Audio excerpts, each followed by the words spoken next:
صحیح بخاری حدیث نمبر 101۔ عورتوں نے رسول اللہ صلی اللہ علیہ وسلم سے کہا کہ آپ سے فائدہ اٹھانے میں مرد ہم سے آگے بڑھ گئے ہیں، اس لیے آپ اپنی طرف سے ہمارے وعظ کے لیے بھی کوئی دن خاص فرما دیں۔ تو آپ صلی اللہ علیہ وسلم نے ان سے ایک دن کا وعدہ فرما لیا۔ اس دن عورتوں سے آپ نے ملاقات کی اور انہیں وعظ فرمایا اور مناسب احکام سنائے۔ جو کچھ آپ صلی اللہ علیہ وسلم نے ان سے فرمایا تھا اس میں یہ بات بھی تھی کہ جو کوئی عورت تم میں سے اپنے 3 لڑکے آگے بھیج دے گی تو وہ اس کے لیے دوزخ سے پناہ بن جائیں گے۔ اس پر ایک عورت نے کہا اگر 2 بچے بھیج دے؟ آپ نے فرمایا ہاں، اور 2 کا بھی یہ حکم ہے۔ صحیح بخاری حدیث نمبر 103۔ نبی کریم صلی اللہ علیہ وسلم نے فرمایا کہ جس سے حساب لیا گیا اسے عذاب کیا جائے گا۔ حضرت عائشہ رضی اللہ تعالی عنہا فرماتی ہیں کہ یہ سن کر میں نے کہا کہ کیا اللہ نے یہ نہیں فرمایا کہ ان قریب اس سے آسان حساب لیا جائے گا؟ رسول اللہ صلی اللہ علیہ وسلم نے فرمایا کہ یہ صرف اللہ کے دربار میں پیشی کا ذکر ہے، لیکن جس کے حساب میں جانچ پڑتال کی گئی سمجھو وہ غارت ہو گیا۔ صحیح بخاری حدیث نمبر 104۔ رسول اللہ صلی اللہ علیہ وسلم نے اللہ کی حمد و ثنا بیان کی، پھر فرمایا کہ مکے کو اللہ نے حرام کیا ہے، آدمیوں نے حرام نہیں کیا۔ تو سن لو کہ کسی شخص کے لیے جو اللہ پر اور یوم آخرت پر ایمان رکھتا ہو جائز نہیں ہے کہ مکے میں خون ریزی کرے یا اس کا کوئی پیڑ کاٹے۔ پھر اگر کوئی اللہ کے رسول کے لڑنے کی وجہ سے اس کا جواز نکالے تو اس سے کہہ دو اللہ نے اپنے رسول کے لیے اجازت دی تھی، تمہارے لیے نہیں دی، اور مجھے بھی دن کے کچھ لمحوں کے لیے اجازت ملی تھی، آج اس کی حرمت لوٹ آئی جیسی کل تھی، اور حاضر غائب کو یہ بات پہنچا دے۔ صحیح بخاری حدیث نمبر 105۔ ایک مرتبہ ابو بکر رضی اللہ عنہ نے رسول اللہ صلی اللہ علیہ وسلم کا ذکر کیا کہ آپ صلی اللہ علیہ وسلم نے فرمایا تمہارے خون اور تمہارے مال، محمد کہتے ہیں کہ میرے خیال میں آپ نے اعراضکم کا لفظ بھی فرمایا، یعنی اور تمہاری آبروئیں تم پر حرام ہیں، جس طرح تمہارے آج کے دن کی حرمت تمہارے اس مہینے میں۔ سن لو یہ خبر حاضر غائب کو پہنچا دے۔ اور محمد راوی حدیث کہتے تھے کہ رسول اللہ صلی اللہ علیہ وسلم نے سچ فرمایا۔ پھر دوبارہ فرمایا کہ کیا میں نے اللہ کا یہ حکم تمہیں نہیں پہنچا دیا؟ صحیح بخاری حدیث نمبر 106۔ رسول اللہ صلی اللہ علیہ وسلم نے فرمایا کہ مجھ پر جھوٹ مت بولو، کیونکہ جو مجھ پر جھوٹ باندھے وہ دوزخ میں داخل ہو۔ صحیح بخاری حدیث نمبر 107۔ رسول اللہ صلی اللہ علیہ وسلم نے فرمایا کہ جو شخص مجھ پر جھوٹ باندھے گا وہ اپنا ٹھکانہ جہنم بنا لے۔ صحیح بخاری حدیث نمبر 108۔ نبی اکرم صلی اللہ علیہ وسلم نے فرمایا کہ جو شخص مجھ پر جان بوجھ کر جھوٹ باندھے تو وہ اپنا ٹھکانہ جہنم میں بنا لے۔ صحیح بخاری حدیث نمبر 109۔ رسول اللہ صلی اللہ علیہ وسلم نے فرمایا کہ جو شخص میرے نام سے وہ بات بیان کرے جو میں نے نہیں کہی تو وہ اپنا ٹھکانہ جہنم میں بنا لے۔ صحیح بخاری حدیث نمبر 110۔ رسول اللہ صلی اللہ علیہ وسلم کا فرمان ہے کہ اپنی اولاد کا میرے نام کے اوپر نام رکھو مگر میری کنیت اختیار نہ کرو، اور جس شخص نے مجھے خواب میں دیکھا تو بلا شبہ اس نے مجھے دیکھا، کیونکہ شیطان میری صورت میں نہیں آ سکتا، اور جو شخص مجھ پر جان بوجھ کر جھوٹ بولے وہ دوزخ میں اپنا ٹھکانہ تلاش کرے۔ صحیح بخاری حدیث نمبر 111۔ جحیفہ کہتے ہیں کہ میں نے حضرت علی رضی اللہ عنہ سے پوچھا کہ کیا تمہارے پاس کوئی اور بھی کتاب ہے؟ انہوں نے فرمایا کہ نہیں مگر اللہ کی کتاب قرآن ہے، یا پھر فہم ہے جو وہ ایک مسلمان کو عطا کرتا ہے، یا پھر جو کچھ صحیفے میں ہے۔ میں نے پوچھا اس صحیفے میں کیا ہے؟ انہوں نے فرمایا دیت اور قیدیوں کی رہائی کا بیان ہے، اور یہ حکم کہ مسلمان کافر کے بدلے قتل نہ کیا جائے۔ صحیح بخاری حدیث نمبر 112۔ قبیلہ خزاعہ کے کسی شخص نے بنو لیث کے کسی آدمی کو اپنے مقتول کے بدلے میں مار دیا تھا۔ یہ فتح مکہ والے سال کی بات ہے۔ رسول اللہ صلی اللہ علیہ وسلم کو یہ خبر دی گئی۔ آپ نے اپنی اونٹنی پر سوار ہو کر خطبہ پڑھا اور فرمایا کہ اللہ نے مکے سے قتل یا ہاتھی کو روک لیا۔ امام بخاری رحمۃ اللہ علیہ فرماتے ہیں اس لفظ کو شک کے ساتھ سمجھو۔ ایسا ہی ابو نعیم وغیرہ نے القتل اور الفیل کہا ہے۔ ان کے علاوہ دوسرے لوگ الفیل کہتے ہیں۔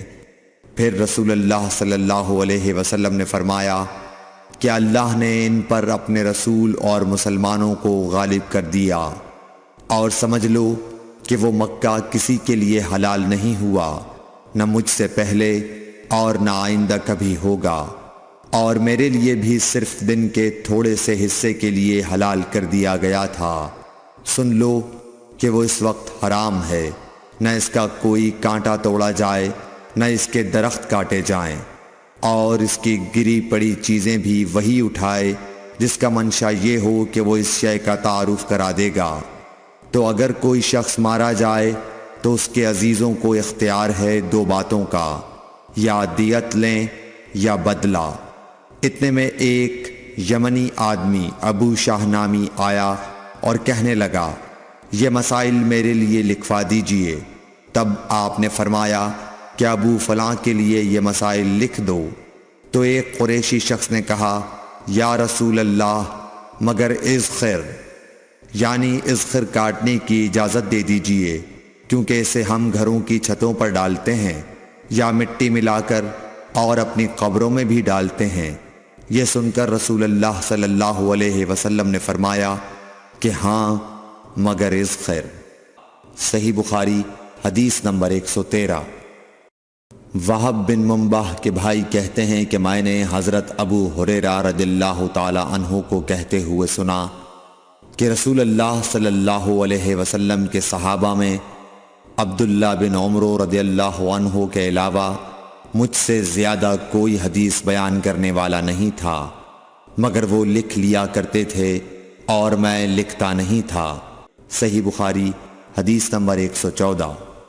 جب نبی اکرم صلی اللہ علیہ وسلم کے مرض میں شدت ہو گئی تو آپ صلی اللہ علیہ وسلم نے فرمایا کہ میرے پاس سامان کتابت لاؤ تاکہ تمہارے لیے ایک تحریر لکھ دوں، تاکہ بعد میں تم گمراہ نہ ہو سکو۔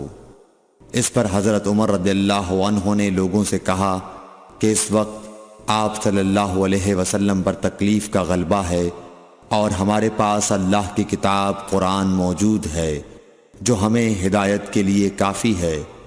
اس پر لوگوں کی رائے مختلف ہو گئی اور شور و غل زیادہ ہونے لگا۔ آپ صلی اللہ علیہ وسلم نے فرمایا میرے پاس سے اٹھ کھڑے ہو، میرے پاس جھگڑنا ٹھیک نہیں۔ اس پر ابن عباس رضی اللہ عنہ یہ کہتے ہوئے نکل گئے کہ بے شک مصیبت بڑی سخت مصیبت ہے، وہ چیز جو ہمارے اور رسول کے اور آپ کی تحریر کے درمیان حائل ہو گئی۔ صحیح بخاری حدیث نمبر 115۔ ایک رات نبی کریم صلی اللہ علیہ وسلم نے بیدار ہوتے ہی فرمایا کہ سبحان اللہ، آج کی رات کس قدر فتنے اتارے گئے ہیں اور کتنے ہی خزانے کھولے گئے ہیں۔ ان حجرے والیوں کو جگاؤ، کیونکہ بہت سی عورتیں جو دنیا میں باریک کپڑا پہننے والی ہیں وہ آخرت میں ننگی ہوں گی۔ صحیح بخاری حدیث نمبر 116۔ حضرت عبداللہ بن عمر رضی اللہ عنہ نے فرمایا کہ آخر عمر میں ایک دفعہ رسول اللہ صلی اللہ علیہ وسلم نے ہمیں عشاء کی نماز پڑھائی۔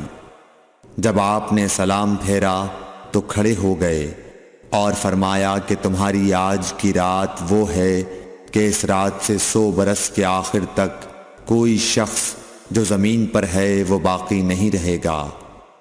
صحیح بخاری حدیث نمبر 117۔ حضرت عبداللہ بن عباس رضی اللہ تعالی عنہ فرماتے ہیں کہ ایک رات میں اپنی خالہ میمونہ بنت حارث زوجہ نبی کریم صلی اللہ علیہ وسلم کے پاس گزاری، اور نبی کریم صلی اللہ علیہ وسلم اس دن ان کی رات میں انہی کے گھر تھے۔ آپ صلی اللہ علیہ وسلم نے عشاء کی نماز مسجد میں پڑھی، پھر گھر تشریف لائے اور 4 رکعت نماز نفل پڑھ کر آپ سو گئے۔ پھر اٹھے اور فرمایا کہ ابھی تک یہ لڑکا سو رہا ہے یا اسی جیسا لفظ فرمایا۔ پھر آپ نماز پڑھنے کھڑے ہو گئے اور میں بھی وضو کر کے آپ کی بائیں جانب کھڑا ہو گیا، تو آپ صلی اللہ علیہ وسلم نے مجھے دائیں جانب کھڑا کر لیا۔ تب آپ نے 5 رکعت پڑھیں، پھر 2 پڑھیں، پھر آپ سو گئے، یہاں تک کہ میں نے آپ کے خراٹے کی آواز سنی۔ پھر آپ کھڑے ہو کر نماز کے لیے باہر تشریف لے آئے۔ صحیح بخاری حدیث نمبر 118۔ حضرت ابو ہریرہ رضی اللہ تعالیٰ عنہ کہتے ہیں کہ لوگ کہتے ہیں کہ ابو ہریرہ بہت حدیثیں بیان کرتے ہیں، اور میں کہتا ہوں کہ قرآن میں 2 آیتیں نہ ہوتیں تو میں کوئی حدیث بیان نہ کرتا۔ پھر یہ آیت پڑھی جس کا ترجمہ یہ ہے، جو لوگ اللہ کی نازل کی ہوئی دلیلوں اور آیتوں کو چھپاتے ہیں، آخر آیت رحیم تک۔ واقعہ یہ ہے کہ ہمارے مہاجرین بھائی تو بازار کی خرید و فروخت میں لگے رہتے تھے، اور انصار بھائی اپنی جائیدادوں میں مشغول رہتے، اور ابو ہریرہ رسول اللہ صلی اللہ علیہ وسلم کے ساتھ جی بھر کر رہتا، تاکہ آپ کی رفاقت میں شکم پوری سے بھی بے فکری رہے، اور ان مجلسوں میں حاضر رہتا جن مجلسوں میں دوسرے حاضر نہ ہوتے، اور وہ باتیں محفوظ رکھتا جو دوسرے محفوظ نہیں رکھ سکتے تھے۔ صحیح بخاری حدیث نمبر 119۔ ابو ہریرہ رضی اللہ عنہ کہتے ہیں کہ میں نے عرض کیا، یا رسول اللہ، میں آپ سے بہت سی باتیں سنتا ہوں مگر بھول جاتا ہوں۔ آپ صلی اللہ علیہ وسلم نے فرمایا، اپنی چادر پھیلاؤ۔ میں نے اپنی چادر پھیلائی۔ آپ صلی اللہ علیہ وسلم نے اپنے دونوں ہاتھوں کی چلو بنائی اور میری چادر میں ڈال دی۔ فرمایا کہ چادر کو بدن پر لپیٹ لو۔ میں نے چادر کو اپنے بدن پر لپیٹ لیا، پھر اس کے بعد میں کوئی چیز نہیں بھولا۔ صحیح بخاری حدیث نمبر 120۔ حضرت ابو ہریرہ رضی اللہ عنہ فرماتے ہیں کہ میں نے رسول اللہ صلی اللہ علیہ وسلم سے علم کے 2 برتن یاد کر لیے ہیں، ایک کو میں نے پھیلا دیا ہے، اور دوسرا برتن اگر میں پھیلاؤں تو میرا یہ نرخراک کاٹ دیا جائے۔ صحیح بخاری حدیث نمبر 121۔ نبی اکرم صلی اللہ علیہ وسلم نے حجۃ الوداع میں فرمایا کہ لوگوں کو بالکل خاموش کر دو تاکہ وہ خوب سن لیں۔ پھر فرمایا، لوگوں میرے بعد پھر کافر مت بن جانا کہ ایک دوسرے کی گردن مارنے لگو۔ صحیح بخاری حدیث نمبر 122۔ رسول اللہ صلی اللہ علیہ وسلم نے فرمایا کہ ایک روز موسیٰ علیہ السلام نے کھڑے ہو کر بنی اسرائیل میں خطبہ دیا، تو آپ سے پوچھا گیا کہ لوگوں میں سب سے زیادہ صاحب علم کون ہے؟ انہوں نے فرمایا کہ میں ہوں۔ اس وجہ سے اللہ کا غصہ ان پر ہوا کہ انہوں نے علم کو خدا کے حوالے کیوں نہ کر دیا۔ تب اللہ نے ان کی طرف وحی بھیجی کہ میرے بندوں میں سے ایک بندہ دریاؤں کے سنگم پر ہے، جہاں فارس اور روم کے سمندر ملتے ہیں، وہ تجھ سے زیادہ عالم ہے۔ موسیٰ علیہ السلام نے کہا کہ اے پروردگار، میری ان سے ملاقات کیسے ہو؟ حکم ہوا کہ ایک مچھلی زنبیل میں رکھ لو، پھر جہاں تم اس مچھلی کو گم کر دو گے تو وہ بندہ تمہیں وہیں ملے گا۔ تب موسیٰ علیہ السلام چلے اور ساتھ اپنے خادم یوشع بن نون کو لے لیا اور انہوں نے زنبیل میں مچھلی رکھ لی۔ جب ایک پتھر کے پاس پہنچے دونوں اپنے سر اس پر رکھ کر سو گئے اور مچھلی زنبیل سے نکل کر دریا میں اپنی راہ بناتی چلی گئی۔ اور یہ بات موسیٰ علیہ السلام اور ان کے ساتھی کے لیے بے حد تعجب کی تھی۔ پھر دونوں باقی رات اور دن میں جتنا وقت باقی تھا چلتے رہے۔ جب صبح ہوئی موسیٰ علیہ السلام نے خادم سے کہا ہمارا ناشتہ لاؤ، اس سفر میں ہم نے کافی تکلیف اٹھائی ہے۔ اور موسیٰ علیہ السلام بالکل نہیں تھکے تھے، مگر جب اس جگہ سے آگے نکل گئے جہاں تک انہیں جانے کا حکم ملا تھا تب ان کے خادم نے کہا کہ کیا آپ نے دیکھا تھا کہ جب ہم صخرہ کے پاس ٹھہرے تھے تو میں مچھلی کا ذکر بھول گیا۔ بقول بعض صخرہ کے نیچے آب حیات تھا، وہ اس مچھلی پر پڑا اور وہ زندہ ہو کر بقدرت الہی دریا میں چل دی۔ یہ سن کر موسیٰ علیہ السلام بولے کہ یہ ہی وہ جگہ ہے جس کی ہمیں تلاش تھی، تو وہ پچھلے پاؤں واپس ہو گئے۔ جب پتھر تک پہنچے تو دیکھا کہ ایک شخص کپڑا اوڑھے ہوئے موجود ہے۔ موسیٰ علیہ السلام نے انہیں سلام کیا۔ خضر نے کہا کہ تمہاری سرزمین میں سلام کہاں؟ پھر موسیٰ علیہ السلام نے کہا کہ میں موسیٰ ہوں۔ خضر بولے کہ بنی اسرائیل کے موسیٰ؟ انہوں نے جواب دیا ہاں۔ پھر کہا کہ کیا میں آپ کے ساتھ چل سکتا ہوں تاکہ آپ مجھے ہدایت کی وہ باتیں بتلاؤ جو اللہ نے خاص آپ ہی کو سکھلائی ہیں؟ خضر بولے کہ تم میرے ساتھ صبر نہیں کر سکو گے۔ اے موسیٰ، مجھے اللہ نے ایسا علم دیا ہے جسے تم نہیں جانتے، اور تم کو جو علم دیا ہے اسے میں نہیں جانتا۔ اس پر موسیٰ علیہ السلام نے کہا کہ خدا نے چاہا تو آپ مجھے صابر پاؤ گے، اور میں کسی بات میں آپ کی نافرمانی نہیں کروں گا۔ پھر دونوں دریا کے کنارے کنارے پیدل چلے۔ ان کے پاس کوئی کشتی نہ تھی کہ ایک کشتی ان کے سامنے سے گزری تو کشتی والوں سے انہوں نے کہا کہ ہمیں بٹھا لو۔ خضر کو انہوں نے پہچان لیا اور بغیر کرائے کے سوار کر لیا۔ اتنے میں ایک چڑیا آئی اور کشتی کے کنارے پر بیٹھ گئی۔ پھر سمندر میں اس نے ایک یا دو چونچیں ماری۔ اسے دیکھ کر خضر بولے کہ اے موسیٰ، میرے اور تمہارے علم نے اللہ کے علم میں سے اتنا ہی کم کیا ہوگا جتنا اس چڑیا نے سمندر کے پانی سے۔ پھر خضر نے کشتی کے تختوں میں سے ایک تختہ نکال ڈالا۔ موسیٰ علیہ السلام نے کہا کہ ان لوگوں نے تو ہمیں کرایہ لیے بغیر مفت میں سوار کیا، اور آپ نے ان کی کشتی کی لکڑی اکھاڑ ڈالی تاکہ یہ ڈوب جائیں۔ خضر بولے کہ کیا میں نے نہیں کہا تھا کہ تم میرے ساتھ صبر نہیں کر سکو گے؟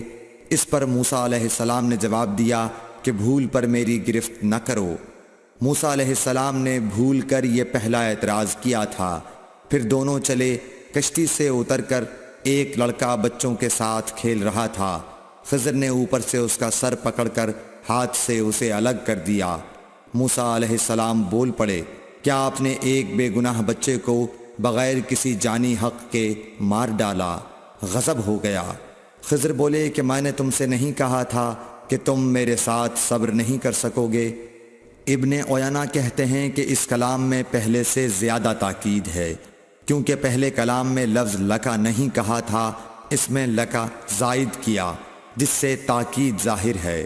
پھر دونوں چلتے رہے حتیٰ کہ ایک گاؤں والوں کے پاس آئے۔ ان سے کھانا لینا چاہا، انہوں نے کھانا کھلانے سے انکار کر دیا۔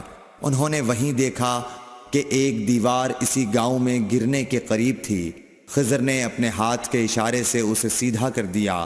موسیٰ علیہ السلام بول اٹھے کہ اگر آپ چاہتے تو گاؤں والوں سے اس کام کی مزدوری لے سکتے تھے۔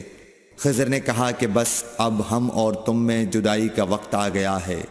جناب محبوب کبریا رسول اللہ صلی اللہ علیہ وسلم فرماتے ہیں کہ اللہ موسیٰ علیہ السلام پر رحم کرے۔ ہماری تمنا تھی کہ موسیٰ علیہ السلام کچھ دیر اور صبر کرتے تو مزید واقعات ان دونوں کے بیان کیے جاتے اور ہمارے سامنے روشنی میں آتے، مگر حضرت موسیٰ علیہ السلام کی عجلت نے اس علم لدنی کے سلسلے کو جلد ہی منقطع کرا دیا۔ صحیح بخاری حدیث نمبر 123۔ ایک شخص رسول اللہ صلی اللہ علیہ وسلم کی خدمت اقدس میں حاضر ہوا اور اس نے عرض کیا، یا رسول اللہ، اللہ کی راہ میں لڑائی کی کیا صورت ہے؟ کیونکہ ہم میں سے کوئی غصے کی وجہ سے اور کوئی غیرت کی وجہ سے جنگ کرتا ہے۔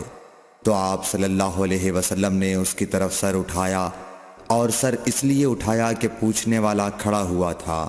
پھر آپ صلی اللہ علیہ وسلم نے فرمایا، جو اللہ کے کلمے کو سر بلند کرنے کے لیے لڑے وہ اللہ کی راہ میں لڑتا ہے۔ صحیح بخاری حدیث نمبر 124۔ رسول اللہ صلی اللہ علیہ وآلہ وسلم سے رمی کے وقت پوچھا جا رہا تھا تو ایک شخص نے عرض کیا، یا رسول اللہ، میں نے رمی سے قبل قربانی کر لی۔ آپ صلی اللہ علیہ وسلم نے فرمایا، اب رمی کر لو، کچھ حرج نہیں ہوا۔ دوسرے نے کہا، یا رسول اللہ، میں نے قربانی سے پہلے سر منڈا لیا۔ آپ صلی اللہ علیہ وسلم نے فرمایا، اب قربانی کر لو، کچھ حرج نہیں۔ اس وقت جس چیز کے بارے میں جو آگے پیچھے ہو گئی تھی آپ سے پوچھا گیا، آپ صلی اللہ علیہ وسلم نے یہی جواب دیا، اب کر لو، کچھ حرج نہیں۔ صحیح بخاری حدیث نمبر 125۔ حضرت عبداللہ بن مسعود رضی اللہ تعالی عنہ کہتے ہیں کہ ایک مرتبہ میں رسول کریم صلی اللہ علیہ وسلم کے ساتھ مدینے کے کھنڈرات میں چل رہا تھا، اور آپ کھجور کی چھڑی پر سہارا دے کر چل رہے تھے، تو کچھ یہودیوں کا ادھر سے گزر ہوا۔ ان میں سے ایک نے دوسرے سے کہا کہ آپ سے روح کے بارے میں کچھ پوچھو۔ ان میں سے کسی نے کہا، مت پوچھو، ایسا نہ ہو کہ وہ کوئی ایسی بات کہہ دیں جو تمہیں ناگوار ہو۔ مگر ان میں سے بعض نے کہا کہ ہم ضرور پوچھیں گے۔ پھر ایک شخص نے کھڑے ہو کر کہا، اے ابو القاسم، روح کیا چیز ہے؟ آپ نے خاموشی اختیار فرمائی۔ میں نے دل میں کہا کہ آپ پر وحی آ رہی ہے، اس لیے میں کھڑا ہو گیا۔ جب آپ صلی اللہ علیہ وسلم سے وہ کیفیت دور ہو گئی تو آپ صلی اللہ علیہ وسلم نے قرآن کی یہ آیت جو اس وقت نازل ہوئی تھی تلاوت فرمائی، اے نبی، تم سے یہ لوگ روح کے بارے میں پوچھ رہے ہیں، کہہ دو کہ روح میرے رب کے حکم سے ہے، اور تمہیں علم کا بہت تھوڑا حصہ دیا گیا ہے، اس لیے تم روح کی حقیقت نہیں سمجھ سکتے۔ صحیح بخاری حدیث نمبر 126۔ رسول اللہ صلی اللہ علیہ وآلہ وسلم نے ارشاد فرمایا کہ اے عائشہ، اگر تیری قوم دور جاہلیت کے ساتھ قریب نہ ہوتی بلکہ پرانی ہو گئی ہوتی۔ ابن زبیر نے کہا، یعنی زمانہ کفر کے ساتھ قریب نہ ہوتی، تو میں کعبے کو توڑ دیتا اور اس کے لیے 2 دروازے بنا دیتا، ایک دروازے سے لوگ داخل ہوتے اور دوسرے دروازے سے باہر نکلتے۔ صحیح بخاری حدیث نمبر 127۔ حضرت علی رضی اللہ عنہ کا ارشاد ہے کہ لوگوں سے وہ باتیں کرو جنہیں وہ پہچانتے ہوں۔ کیا تمہیں یہ پسند ہے کہ لوگ اللہ اور اس کے رسول کو جھٹلا دیں؟ صحیح بخاری حدیث نمبر 128۔ ایک مرتبہ حضرت معاذ بن جبل رسول اللہ صلی اللہ علیہ وسلم کے پیچھے سواری پر سوار تھے۔ آپ نے فرمایا، اے معاذ، میں نے عرض کیا، حاضر ہوں یا رسول اللہ۔ آپ صلی اللہ علیہ وسلم نے دوبارہ فرمایا، اے معاذ، میں نے عرض کیا، حاضر ہوں اے اللہ کے رسول۔ آپ صلی اللہ علیہ وسلم نے 12 فرمایا، اے معاذ، میں نے عرض کیا، حاضر ہوں اے اللہ کے رسول۔ 3 بار ایسا ہوا۔ اس کے بعد آپ صلی اللہ علیہ وسلم نے فرمایا کہ جو شخص سچے دل سے اس بات کی گواہی دے کہ اللہ کے سوا کوئی معبود نہیں ہے اور محمد صلی اللہ علیہ وسلم اللہ کے سچے رسول ہیں، اللہ تعالیٰ اس کو دوزخ کی آگ پر حرام کر دیتا ہے۔ میں نے کہا، یا رسول اللہ، کیا اس بات سے لوگوں کو باخبر نہ کر دوں تاکہ وہ خوش ہو جائیں؟ آپ صلی اللہ علیہ وسلم نے فرمایا، اگر تم یہ خبر سناؤ گے تو لوگ اس پر بھروسہ کر بیٹھیں گے اور عمل چھوڑ دیں گے۔ صحیح بخاری حدیث نمبر 129۔ رسول کریم صلی اللہ علیہ وسلم نے ایک روز معاذ رضی اللہ عنہ سے فرمایا کہ جو شخص اللہ سے اس کیفیت کے ساتھ ملاقات کرے کہ اس نے اللہ کے ساتھ کسی کو شریک نہ کیا ہو، وہ یقیناً جنت میں داخل ہوگا۔ معاذ بولے، یا رسول اللہ، کیا میں اس بات کی لوگوں کو بشارت نہ سنا دوں؟ آپ صلی اللہ علیہ وسلم نے فرمایا، نہیں، مجھے خوف ہے کہ لوگ اس پر بھروسہ کر بیٹھیں گے۔ صحیح بخاری حدیث نمبر 130۔ ام سلیم نامی ایک عورت رسول کریم صلی اللہ علیہ وسلم کی خدمت اقدس میں حاضر ہوئیں اور عرض کیا کہ یا رسول اللہ، اللہ تعالی حق بات بیان کرنے سے نہیں شرماتا، اس لیے میں پوچھتی ہوں کہ کیا احتلام سے عورت پر بھی غسل ضروری ہے؟ آپ صلی اللہ علیہ وسلم نے فرمایا کہ ہاں، جب عورت پانی دیکھ لے، یعنی کپڑے وغیرہ پر منی کا اثر معلوم ہو۔ تو یہ سن کر حضرت ام سلمہ رضی اللہ عنہا نے شرم کی وجہ سے اپنا چہرہ چھپا لیا اور کہا، یا رسول اللہ، کیا عورت کو بھی احتلام ہوتا ہے؟ آپ نے فرمایا، ہاں، تیرے ہاتھ خاک آلود ہوں، پھر کیوں اس کا بچہ اس کی صورت کے مشابہ ہوتا ہے؟ یعنی یہی اس کے احتلام کا ثبوت ہے۔ صحیح بخاری حدیث نمبر 131۔ رسول اللہ صلی اللہ علیہ وسلم نے ایک مرتبہ فرمایا کہ درختوں میں سے ایک درخت ایسا ہے جس کے پتے کبھی نہیں جھڑتے، اور اس کی مثال مسلمان جیسی ہے، مجھے بتلاؤ وہ کیا درخت ہے؟ تو لوگ جنگلی درختوں کی سوچ میں پڑ گئے، اور عبداللہ بن عمر کے دل میں آیا کہ میں بتلا دوں کہ وہ کھجور کا پیڑ ہے۔ عبداللہ کہتے ہیں کہ پھر مجھے شرم آ گئی اور میں چپ ہی رہا۔ تب لوگوں نے عرض کیا، یا رسول اللہ، آپ ہی خود اس کے بارے میں بتلائیے۔ آپ نے فرمایا، وہ کھجور ہے۔ عبداللہ کہتے ہیں کہ میرے جی میں جو بات تھی وہ اپنے والد حضرت عمر رضی اللہ عنہ کو بتلائی۔ وہ کہنے لگے کہ اگر تو اس وقت کہہ دیتا تو میرے لیے ایسے ایسے قیمتی سرمایے سے زیادہ محبوب ہوتا۔ صحیح بخاری حدیث نمبر 132۔ حضرت علی رضی اللہ تعالی عنہ سے روایت ہے کہ میں ایسا شخص تھا جسے جریان مزی کی شکایت تھی، تو میں نے اپنے شاگرد مقداد کو حکم دیا کہ وہ رسول اللہ صلی اللہ علیہ وسلم سے دریافت کریں، تو انہوں نے آپ صلی اللہ علیہ وسلم سے اس بارے میں پوچھا۔ آپ صلی اللہ علیہ وسلم نے فرمایا کہ اس مرض میں غسل نہیں ہے، ہاں وضو فرض ہے۔ صحیح بخاری حدیث نمبر 133۔ ایک آدمی نے مسجد میں کھڑے ہو کر عرض کیا، یا رسول اللہ، آپ ہمیں کس جگہ سے احرام باندھنے کا حکم دیتے ہیں؟ تو رسول اللہ صلی اللہ علیہ وسلم نے فرمایا، مدینے والے ذوالحلیفہ سے احرام باندھیں، اور اہل شام جحفہ سے، اور نجد والے قرن منازل سے۔ ابن عمر نے فرمایا کہ لوگوں کا خیال ہے کہ رسول اللہ صلی اللہ علیہ وسلم نے فرمایا کہ یمن والے یلملم سے احرام باندھیں، اور ابن عمر کہا کرتے تھے کہ مجھے یہ آخری جملہ رسول اللہ صلی اللہ علیہ وسلم سے یاد نہیں۔ صحیح بخاری حدیث نمبر 134۔ ایک شخص نے آپ صلی اللہ علیہ وسلم سے پوچھا کہ احرام باندھنے والے کو کیا پہننا چاہیے؟ آپ صلی اللہ علیہ وسلم نے فرمایا کہ نہ قمیص پہنے، نہ صافہ باندھے، اور نہ پاجامہ، اور نہ کوئی سرپوش اوڑھے، اور نہ کوئی زعفران اور ورس سے رنگا ہوا کپڑا پہنے، اور اگر جوتے نہ ملیں تو موزے پہن لے، اور انہیں اس طرح کاٹ دے کہ ٹخنوں سے نیچے ہو جائیں۔ صحیح بخاری حدیث نمبر 135۔ رسول اللہ صلی اللہ علیہ وسلم نے فرمایا کہ جو شخص حدث کرے اس کی نماز قبول نہیں ہوتی جب تک کہ وہ دوبارہ وضو نہ کر لے۔ حضرموت کے ایک شخص نے پوچھا کہ اے ابو ہریرہ، حدث ہونا کیا ہے؟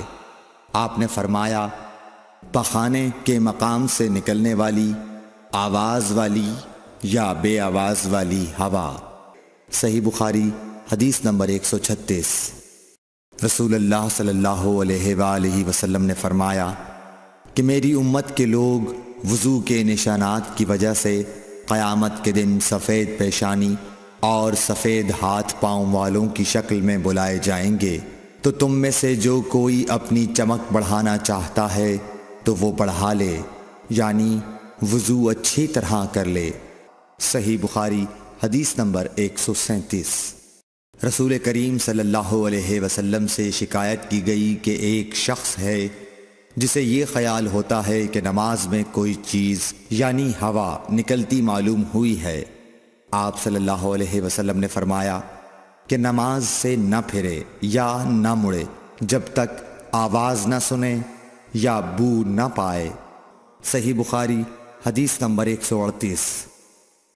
نبی کریم صلی اللہ علیہ وسلم سوئے یہاں تک کہ آپ خراٹے لینے لگے، پھر آپ نے نماز پڑھی، اور کبھی راوی نے یوں کہا کہ آپ صلی اللہ علیہ وسلم لیٹ گئے پھر خراٹے لینے لگے، پھر آپ صلی اللہ علیہ وسلم کھڑے ہوئے، اس کے بعد نماز پڑھی۔ ابن عباس رضی اللہ تعالی عنہ کہتے تھے کہ ایک مرتبہ میں نے اپنی خالہ ام المومنین حضرت میمونہ کے گھر رات گزاری تو میں نے دیکھا کہ رسول اللہ صلی اللہ علیہ وسلم رات کو اٹھے۔ جب تھوڑی رات باقی رہ گئی تو آپ صلی اللہ علیہ وسلم نے اٹھ کر ایک لٹکے ہوئے مشکیزے سے ہلکا سا وضو کیا۔ عمرو اس کا ہلکا پن اور معمولی ہونا بیان کرتے تھے، اور آپ کھڑے ہو کر نماز پڑھنے لگے تو میں نے بھی اسی طرح وضو کیا جس طرح آپ صلی اللہ علیہ وسلم نے کیا تھا، پھر آ کر آپ کے بائیں طرف کھڑا ہو گیا۔ اور کبھی سفیان نے ان یسارہ کے بجائے ان شمالہ کا لفظ کہا، مطلب دونوں کا ایک ہی ہے۔ پھر آپ صلی اللہ علیہ وسلم نے مجھے پھیر لیا اور اپنی داہنی جانب کر لیا، پھر نماز پڑھی جس قدر اللہ کو منظور تھا، پھر آپ لیٹ گئے اور سو گئے حتیٰ کہ خراٹوں کی آواز آنے لگی۔ پھر آپ کی خدمت میں مؤذن حاضر ہوا اور اس نے آپ کو نماز کی اطلاع دی۔ آپ صلی اللہ علیہ وسلم اس کے ساتھ نماز کے لیے تشریف لے گئے، پھر آپ نے نماز پڑھی اور وضو نہیں کیا۔ سفیان کہتے ہیں کہ ہم نے عمروں سے کہا، کچھ لوگ کہتے ہیں کہ رسول اللہ صلی اللہ علیہ وسلم کی آنکھیں سوتی تھیں، دل نہیں سوتا تھا۔ عمروں نے کہا، میں نے عبید بن عمیر سے سنا، وہ کہتے تھے کہ انبیاء علیہ السلام کے خواب بھی وہی ہوتے ہیں۔ پھر قرآن کی یہ آیت پڑھی، میں خواب میں دیکھتا ہوں کہ میں تجھے ذبح کر رہا ہوں۔ صحیح بخاری حدیث نمبر 139۔ رسول اللہ صلی اللہ علیہ وسلم میدان عرفات سے واپس ہوئے۔ جب گھاٹی میں پہنچے تو آپ اتر گئے۔ آپ نے پہلے پیشاب کیا، پھر وضو کیا اور خوب اچھی طرح نہیں کیا۔ تب میں نے کہا، یا رسول اللہ، نماز کا وقت آ گیا۔ آپ صلی اللہ علیہ وسلم نے فرمایا، نماز آگے ہے، یعنی مزدلفہ چل کر پڑھیں گے۔ جب مزدلفہ میں پہنچے تو آپ نے خوب اچھی طرح وضو کیا، پھر جماعت کھڑی کی گئی۔ آپ صلی اللہ علیہ وسلم نے مغرب کی نماز پڑھی، پھر ہر شخص نے اپنے اونٹ کو اپنی جگہ بٹھایا، پھر عشاء کی جماعت کھڑی کی گئی اور آپ نے نماز پڑھی، اور ان دونوں نمازوں کے درمیان کوئی نماز نہیں پڑھی۔ صحیح بخاری حدیث نمبر 140۔ ابن عباس رضی اللہ تعالی عنہ نے وضو کیا تو اپنا چہرہ دھویا، اس طرح کہ پہلے پانی کے ایک چلو سے کلی کی اور ناک میں پانی دیا، پھر پانی کا ایک اور چلو لیا، پھر اس کو اس طرح کیا، یعنی دوسرے ہاتھ کو ملایا، پھر اس سے اپنا چہرہ دھویا، پھر پانی کا دوسرا چلو لیا اور اس سے اپنا داہنا ہاتھ دھویا، پھر پانی کا ایک اور چلو لے کر اس سے اپنا بایاں ہاتھ دھویا، اس کے بعد اپنے سر کا مسح کیا، پھر پانی کا چلو لے کر داہنے پاؤں پر ڈالا اور اسے دھویا، پھر دوسرے چلو سے اپنا پاؤں دھویا، یعنی بایاں پاؤں۔ اس کے بعد کہا کہ میں نے رسول اللہ صلی اللہ علیہ وسلم کو اسی طرح وضو کرتے ہوئے دیکھا ہے۔ صحیح بخاری حدیث نمبر 131۔ رسول اللہ صلی اللہ علیہ وسلم نے ایک مرتبہ فرمایا کہ درختوں میں سے ایک درخت ایسا ہے جس کے پتے کبھی نہیں جھڑتے، اور اس کی مثال مسلمان جیسی ہے، مجھے بتلاؤ وہ کیا درخت ہے؟ تو لوگ جنگلی درختوں کی سوچ میں پڑ گئے، اور عبداللہ بن عمر کے دل میں آیا کہ میں بتلا دوں کہ وہ کھجور کا پیڑ ہے۔ عبداللہ کہتے ہیں کہ پھر مجھے شرم آ گئی اور میں چپ ہی رہا۔ تب لوگوں نے عرض کیا، یا رسول اللہ، آپ ہی خود اس کے بارے میں بتلائیے۔ آپ نے فرمایا، وہ کھجور ہے۔ عبداللہ کہتے ہیں کہ میرے جی میں جو بات تھی وہ اپنے والد حضرت عمر رضی اللہ عنہ کو بتلائی۔ وہ کہنے لگے کہ اگر تو اس وقت کہہ دیتا تو میرے لیے ایسے ایسے قیمتی سرمایے سے زیادہ محبوب ہوتا۔ صحیح بخاری حدیث نمبر 132۔ حضرت علی رضی اللہ تعالی عنہ سے روایت ہے کہ میں ایسا شخص تھا جسے جریان مزی کی شکایت تھی، تو میں نے اپنے شاگرد مقداد کو حکم دیا کہ وہ رسول اللہ صلی اللہ علیہ وسلم سے دریافت کریں، تو انہوں نے آپ صلی اللہ علیہ وسلم سے اس بارے میں پوچھا۔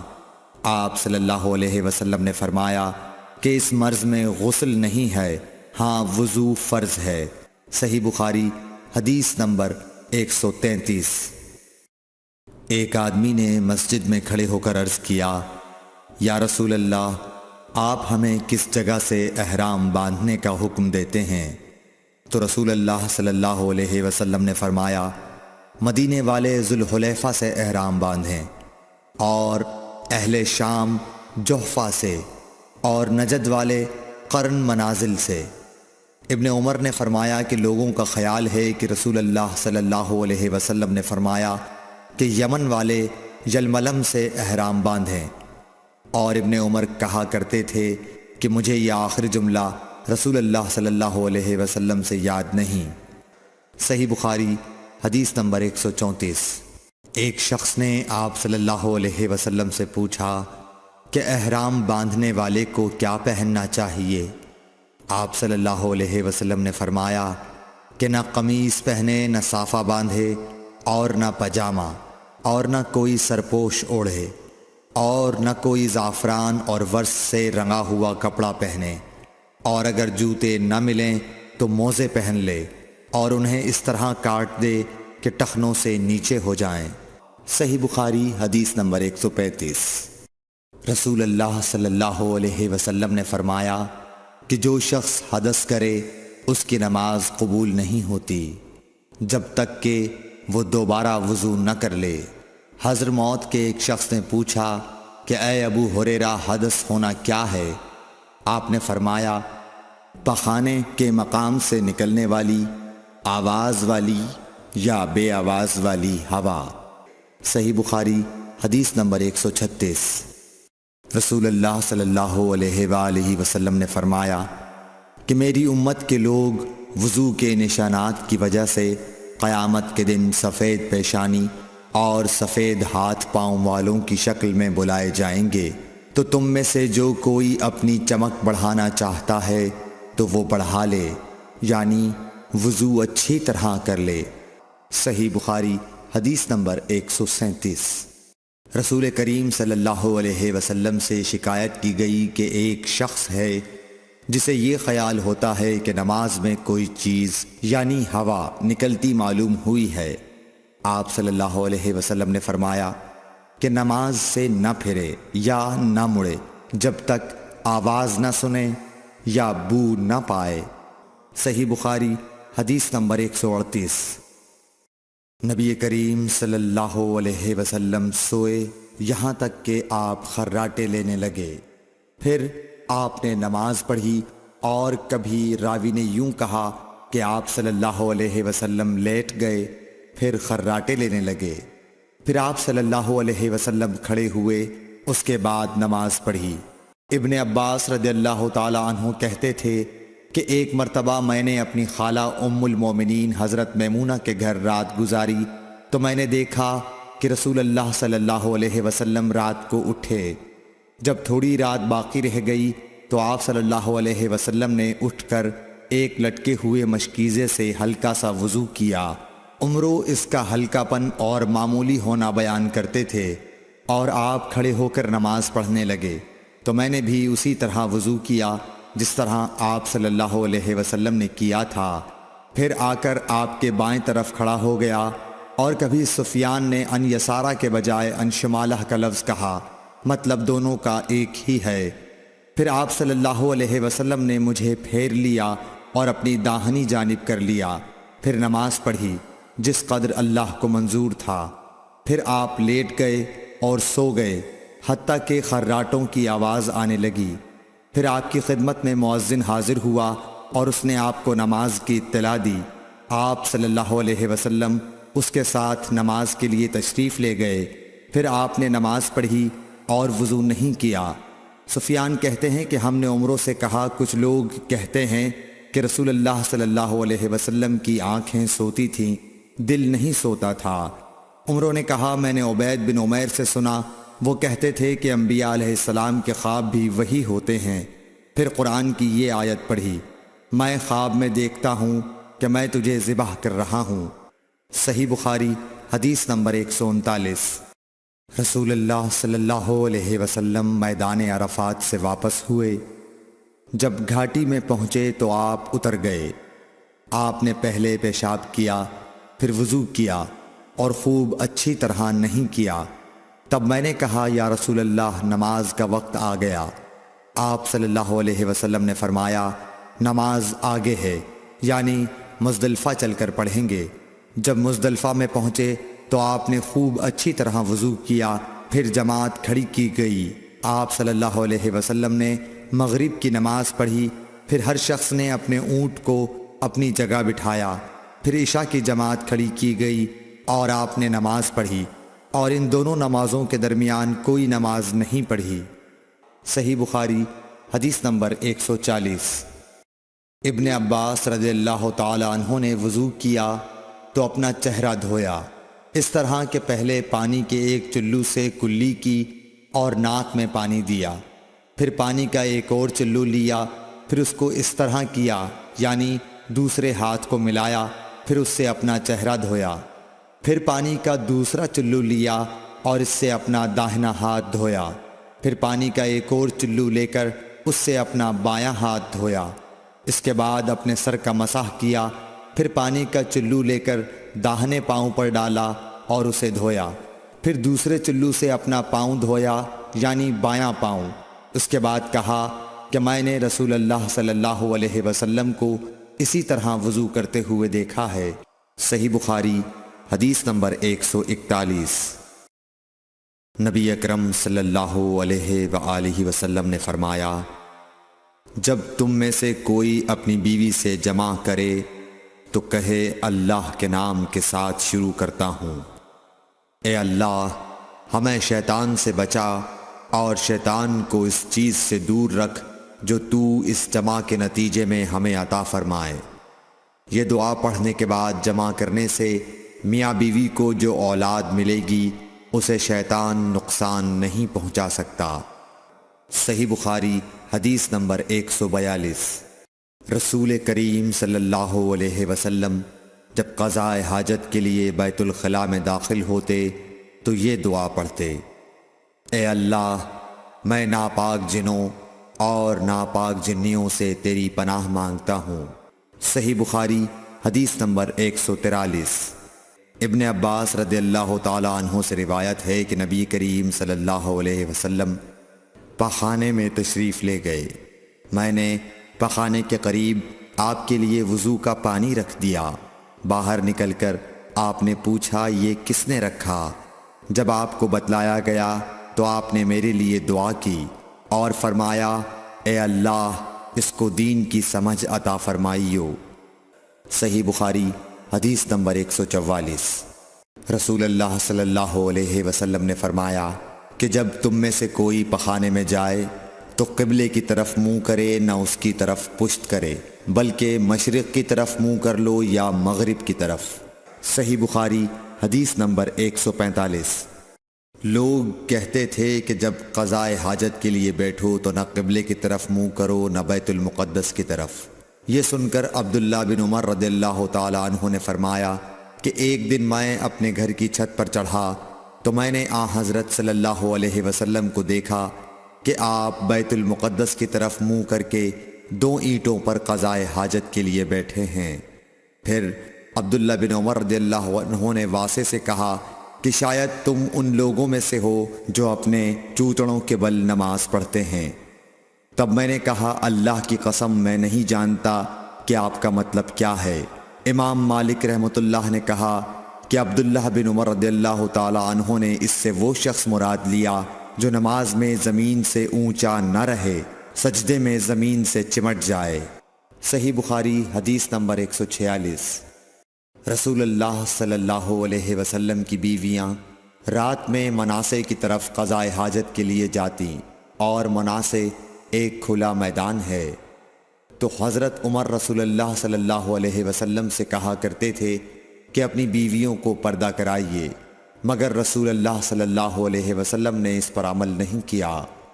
ایک روز رات کو عشاء کے وقت حضرت سودا بنت زمعہ رسول اللہ صلی اللہ علیہ وسلم کی اہلیہ جو دراز قد عورت تھیں باہر گئیں۔ حضرت عمر رضی اللہ عنہ نے انہیں آواز دی اور کہا ہم نے تمہیں پہچان لیا، اور ان کی خواہش یہ تھی کہ پردے کا حکم نازل ہو جائے، چنانچہ اس کے بعد اللہ نے پردے کا حکم نازل فرما دیا۔ صحیح بخاری حدیث نمبر 147۔ آپ صلی اللہ علیہ وسلم نے اپنی بیویوں سے فرمایا کہ تمہیں قضائے حاجت کے لیے باہر نکلنے کی اجازت ہے۔ صحیح بخاری حدیث نمبر 148۔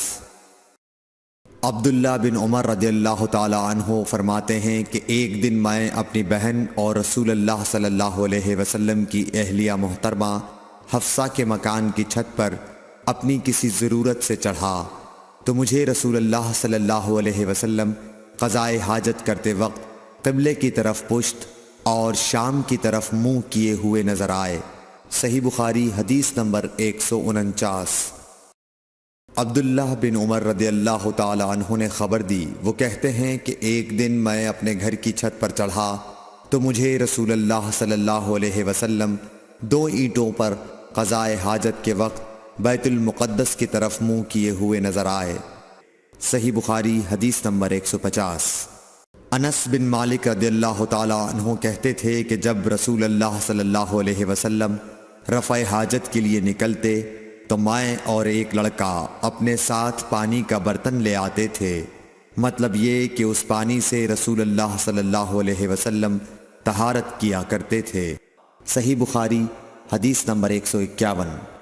انس رضی اللہ تعالی عنہ کہتے ہیں کہ جب نبی کریم صلی اللہ علیہ وسلم قضائے حاجت کے لیے نکلتے، میں اور ایک لڑکا دونوں آپ صلی اللہ علیہ وسلم کے پیچھے جاتے تھے، اور ہمارے ساتھ پانی کا ایک برتن ہوتا تھا۔ صحیح بخاری حدیث نمبر 152۔ انس بن مالک کہتے تھے کہ رسول اللہ صلی اللہ علیہ وسلم پخانے میں جاتے تو میں اور ایک لڑکا پانی کا برتن اور نیزہ لے کر چلتے تھے، پانی سے آپ طہارت کرتے تھے۔ صحیح بخاری حدیث نمبر 153۔ رسول اللہ صلی اللہ علیہ وسلم نے فرمایا جب تم میں سے کوئی پانی پیے تو برتن میں سانس نہ لے، اور جب پخانے میں جائے تو اپنی شرمگاہ کو داہنے ہاتھ سے نہ چھوئے اور نہ داہنے ہاتھ سے استنجا کرے۔ صحیح بخاری حدیث نمبر 154۔ نبی کریم صلی اللہ علیہ وسلم نے فرمایا جب تم میں سے کوئی پیشاب کرے تو اپنا وضو اپنے داہنے ہاتھ سے نہ پکڑے، نہ داہنے سے طہارت کرے، نہ پانی پیتے وقت برتن میں سانس لے۔ صحیح بخاری حدیث نمبر 155۔ حضرت ابو ہریرہ کہتے ہیں کہ رسول کریم صلی اللہ علیہ وسلم ایک مرتبہ رفع حاجت کے لیے تشریف لے گئے۔ آپ کی عادت مبارکہ تھی کہ آپ چلتے وقت ادھر ادھر نہیں دیکھا کرتے تھے، تو میں بھی آپ کے پیچھے آپ کے قریب پہنچ گیا۔ مجھے دیکھ کر آپ نے فرمایا کہ مجھے پتھر ڈھونڈ دو تاکہ میں ان سے پاکی حاصل کروں، یا اسی جیسا کوئی لفظ فرمایا، اور فرمایا کہ ہڈی اور گوبر نہ لانا۔ چنانچہ میں اپنے دامن میں پتھر بھر کر آپ کے پاس لے گیا اور آپ کے پہلو میں رکھ دیے اور آپ کے پاس سے ہٹ گیا۔ جب آپ قضائے حاجت سے فارغ ہوئے تو آپ نے پتھروں سے استنجا کیا۔ صحیح بخاری حدیث نمبر 156۔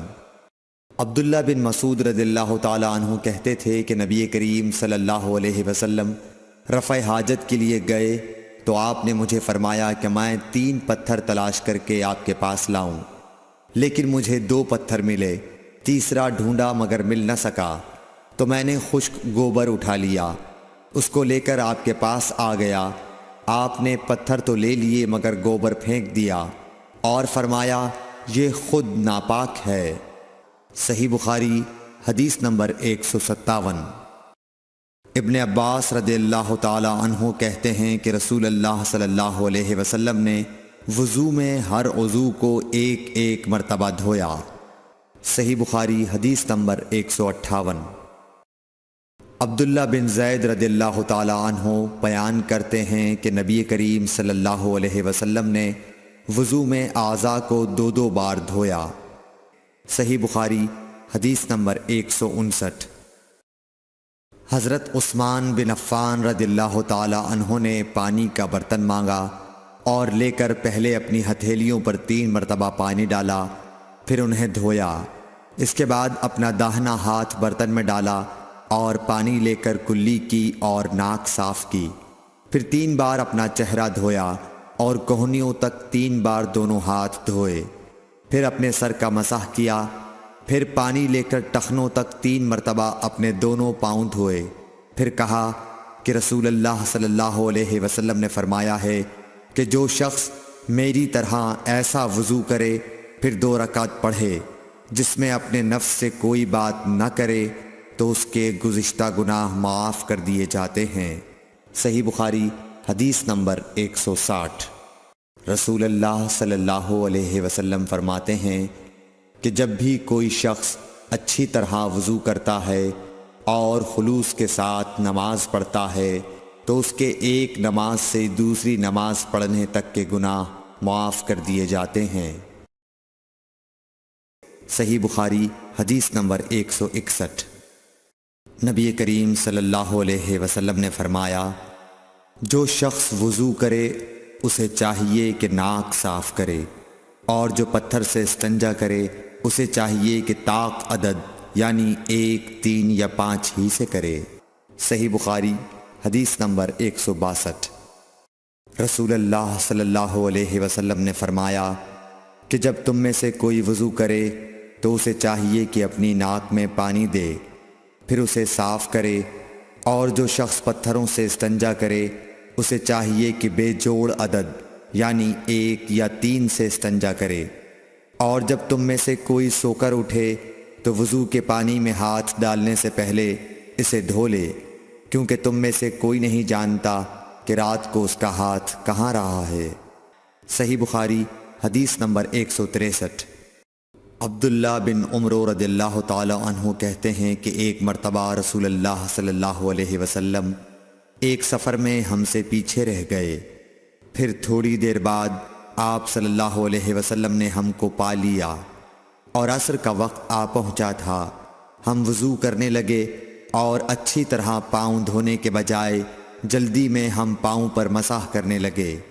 آپ صلی اللہ علیہ وسلم نے فرمایا ایڑیوں کے لیے آگ کا عذاب ہے، 2 مرتبہ یا 3 مرتبہ فرمایا۔ صحیح بخاری حدیث نمبر 164۔ حضرت عثمان رضی اللہ تعالی عنہ نے وضو کا پانی منگوایا اور اپنے دونوں ہاتھوں پر برتن سے پانی لے کر ڈالا، پھر دونوں ہاتھوں کو 3 دفعہ دھویا، پھر اپنا داہنا ہاتھ وضو کے پانی میں ڈالا، پھر کلی کی، پھر ناک میں پانی دیا، پھر ناک صاف کی، پھر 3 دفعہ اپنا منہ دھویا اور کوہنیوں تک 3 دفعہ ہاتھ دھوئے، پھر اپنے سر کا مسح کیا، پھر ہر ایک پاؤں 3 دفعہ دھویا، پھر فرمایا میں نے رسول اللہ صلی اللہ علیہ وسلم کو دیکھا کہ آپ میرے اس وضو جیسا وضو فرمایا کرتے تھے، اور آپ صلی اللہ علیہ وسلم نے فرمایا کہ جو شخص میرے اس وضو جیسا وضو کرے اور حضور قلب سے 2 رکعت پڑھے جس میں اپنے دل سے باتیں نہ کرے تو اللہ تعالیٰ اس کے پچھلے گناہ معاف کر دیتا ہے۔ صحیح بخاری حدیث نمبر 165۔ ابو ہریرہ رضی اللہ تعالیٰ عنہ لوگوں کے پاس سے گزرے اور لوگ لوٹے سے وضو کر رہے تھے۔ آپ رضی اللہ تعالیٰ عنہ نے کہا اچھی طرح وضو کرو، کیونکہ ابو القاسم صلی اللہ علیہ وسلم نے فرمایا خشک ایڑیوں کے لیے آگ کا عذاب ہے۔ صحیح بخاری حدیث نمبر 166۔ عبداللہ بن جریح نے عبداللہ بن عمر سے کہا اے ابو عبد الرحمن، میں نے تمہیں 4 ایسے کام کرتے ہوئے دیکھا ہے جنہیں تمہارے ساتھیوں کو کرتے ہوئے نہیں دیکھا۔ وہ کہنے لگے اے ابن جریح وہ کیا ہیں؟ ابن جریح نے کہا کہ میں نے طواف کے وقت آپ کو دیکھا کہ 2 یمانی رکنوں کے سوا کسی اور رکن کو آپ نہیں چھوتے ہو۔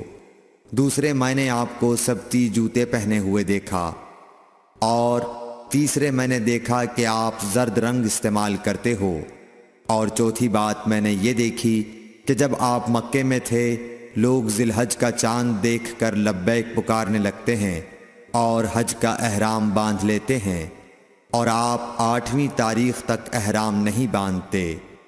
حضرت عبداللہ بن عمر رضی اللہ تعالی عنہ نے جواب دیا کہ دوسرے ارکان کو تو میں یوں نہیں چھوتا کہ میں نے رسول اللہ صلی اللہ علیہ وسلم کو یمانی رکنوں کے علاوہ کسی اور رکن کو چھوتے ہوئے نہیں دیکھا، اور رہے سبتی جوتے تو میں نے رسول اللہ صلی اللہ علیہ وسلم کو ایسے جوتے پہنے ہوئے دیکھا کہ جن کے چمڑے پر بال نہیں تھے، اور آپ انہی کو پہنے پہنے وضو فرمایا کرتے تھے، تو میں بھی انہی کو پہننا پسند کرتا ہوں۔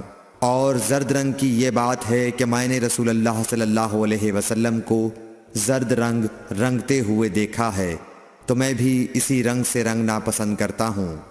اور احرام باندھنے کا معاملہ یہ ہے کہ میں نے رسول اللہ صلی اللہ علیہ وسلم کو اس وقت تک احرام باندھتے ہوئے نہیں دیکھا جب تک آپ کی اونٹنی آپ کو لے کر نہ چل پڑتی۔ صحیح بخاری حدیث نمبر 167۔ رسول اللہ صلی اللہ علیہ وسلم نے اپنی مرحومہ صاحبزادی حضرت زینب کو غسل دیتے وقت فرمایا تھا کہ غسل داہنی طرف سے دو اور اعضائے وضو سے غسل کی ابتدا کرو۔ صحیح بخاری حدیث نمبر 168۔ ام المومنین حضرت عائشہ رضی اللہ تعالی عنہا فرماتی ہیں کہ رسول اللہ صلی اللہ علیہ وسلم جوتا پہننے، کنگھی کرنے، وضو کرنے اور اپنے ہر کام میں داہنی طرف سے کام کی ابتدا کرنے کو پسند فرمایا کرتے تھے۔ صحیح بخاری حدیث نمبر 169۔ انس بن مالک رضی اللہ تعالی عنہ فرماتے ہیں کہ میں نے رسول اللہ صلی اللہ علیہ وسلم کو دیکھا کہ نماز عصر کا وقت آ گیا، لوگوں نے پانی تلاش کیا، جب انہیں پانی نہ ملا تو رسول اللہ صلی اللہ علیہ وسلم کے پاس ایک برتن میں وضو کے لیے پانی لایا گیا۔ رسول اللہ صلی اللہ علیہ وسلم نے اس میں اپنا ہاتھ ڈال دیا اور لوگوں کو حکم دیا کہ اسی برتن سے وضو کریں۔ حضرت انس رضی اللہ تعالی عنہ کہتے ہیں کہ میں نے دیکھا کہ آپ کی انگلیوں کے نیچے سے پانی چشمے کی طرح ابل رہا تھا، یہاں تک کہ قافلے کے آخری آدمی نے بھی وضو کر لیا۔ صحیح بخاری حدیث نمبر 170۔ ابن سیرین کہتے ہیں کہ میں نے عبیدہ رضی اللہ تعالی عنہ سے کہا کہ ہمارے پاس رسول اللہ صلی اللہ علیہ وسلم کے کچھ بال مبارک ہیں جو ہمیں حضرت انس رضی اللہ تعالی عنہ سے یا ان کے گھر والوں کی طرف سے ملے ہیں۔ یہ سن کر عبیدہ نے کہا کہ اگر میرے پاس ان بالوں میں سے ایک بھی ہو تو وہ میرے لیے ساری دنیا اور اس کی ہر چیز سے زیادہ عزیز ہے۔ صحیح بخاری حدیث نمبر 171۔ رسول کریم صلی اللہ علیہ وسلم نے حجۃ الوداع میں جب سر کے بال منڈوائے تو سب سے پہلے ابو طلحہ رضی اللہ تعالی عنہ نے آپ کے بال لیے تھے۔ صحیح بخاری حدیث نمبر 172۔ رسول اللہ صلی اللہ علیہ وسلم نے فرمایا کہ جب کتا تم میں سے کسی کے برتن میں سے کچھ پی لے تو اس کو 7 مرتبہ دھو لو تو پاک ہو جائے گا۔ صحیح بخاری حدیث نمبر 173۔ رسول کریم صلی اللہ علیہ وسلم نے فرمایا کہ ایک شخص نے ایک کتے کو دیکھا جو پیاس کی وجہ سے گیلی مٹی کھا رہا تھا، تو اس شخص نے اپنا موزہ لیا اور اس سے پانی بھر کر پلانے لگا حتیٰ کہ اس کو خوب سیراب کر دیا۔ اللہ نے اس شخص کے اس کام کی قدر کی اور اسے جنت میں داخل کر دیا۔ صحیح بخاری حدیث نمبر 174۔ رسول اللہ صلی اللہ علیہ وسلم کے زمانے میں کتے مسجد میں آتے جاتے تھے، لیکن لوگ ان جگہوں پر پانی نہیں چھڑکتے تھے۔ صحیح بخاری حدیث نمبر 175۔ عدی بن حاتم کہتے ہیں کہ میں نے رسول اللہ صلی اللہ علیہ وسلم سے کتے کے شکار کے متعلق دریافت کیا تو آپ صلی اللہ علیہ وسلم نے فرمایا کہ جب تو اپنے سدھائے ہوئے کتے کو چھوڑے اور وہ شکار کر لے تو اس شکار کو کھا، اور اگر وہ کتا اس شکار میں سے خود کچھ کھا لے تو اس کو نہ کھائیو، کیونکہ اب اس نے شکار اپنے لیے پکڑا ہے۔ میں نے کہا کہ بعض دفعہ میں شکار کے لیے اپنے کتے چھوڑتا ہوں، پھر اس کے ساتھ دوسرے کتے کو بھی پاتا ہوں۔ آپ صلی اللہ علیہ وسلم نے فرمایا پھر مت کھا، کیونکہ تم نے بسم اللہ اپنے کتے پر پڑھی تھی، دوسرے کتے پر نہیں پڑھی۔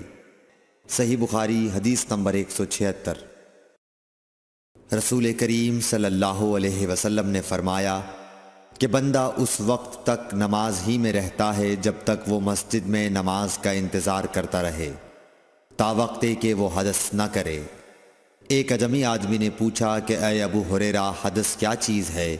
انہوں نے فرمایا کہ ہوا جو پیچھے سے خارج ہو، جسے عرف عام میں گوز مارنا کہتے ہیں۔ صحیح بخاری حدیث نمبر 177۔ رسول اللہ صلی اللہ علیہ وسلم نے فرمایا کہ نمازی نماز سے اس وقت تک نہ پھرے جب تک ریح کی آواز نہ سن لے یا اس کی بو نہ پا لے۔ صحیح بخاری حدیث نمبر 178۔ حضرت علی رضی اللہ تعالی عنہ نے فرمایا کہ میں ایسا آدمی تھا جس کو سیلان مزی کی شکایت تھی، مگر رسول اللہ صلی اللہ علیہ وسلم سے دریافت کرتے ہوئے مجھے شرم آئی، تو میں نے ابن الاسود کو حکم دیا۔ انہوں نے آپ صلی اللہ علیہ وسلم سے پوچھا، آپ نے فرمایا کہ اس میں وضو کرنا فرض ہے۔ صحیح بخاری حدیث نمبر 179۔ زید بن خالد نے حضرت عثمان بن عفان رضی اللہ تعالیٰ عنہ سے پوچھا کہ اگر کوئی شخص صحبت کرے اور منی نہ نکلے، فرمایا کہ وضو کرے جس طرح نماز کے لیے وضو کرتا ہے، اور اپنے وضو کو دھو لے۔ حضرت عثمان رضی اللہ تعالیٰ عنہ کہتے ہیں کہ یہ میں نے رسول اللہ صلی اللہ علیہ وسلم سے سنا ہے۔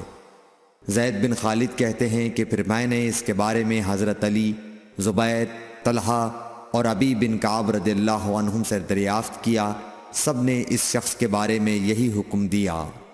صحیح بخاری حدیث نمبر 180۔ رسول اللہ صلی اللہ علیہ وسلم نے ایک انصاری کو بلایا، وہ آئے تو ان کے سر سے پانی ٹپک رہا تھا۔ رسول کریم صلی اللہ علیہ وسلم نے فرمایا شاید ہم نے تمہیں جلدی میں ڈال دیا۔ انہوں نے کہا جی ہاں۔ تب رسول اللہ صلی اللہ علیہ وسلم نے فرمایا کہ جب کوئی جلدی کا کام آ پڑے یا تمہیں انزال نہ ہو تو تم پر وضو ہے، غسل ضروری نہیں۔ صحیح بخاری حدیث نمبر 181۔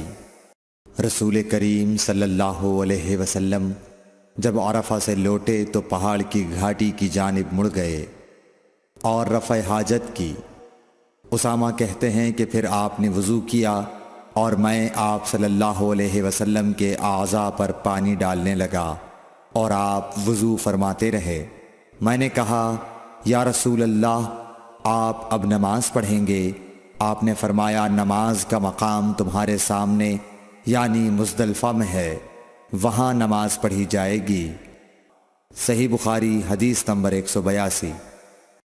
مغیرہ بن شعبہ رضی اللہ عنہ ایک سفر میں رسول کریم صلی اللہ علیہ وسلم کے ساتھ تھے۔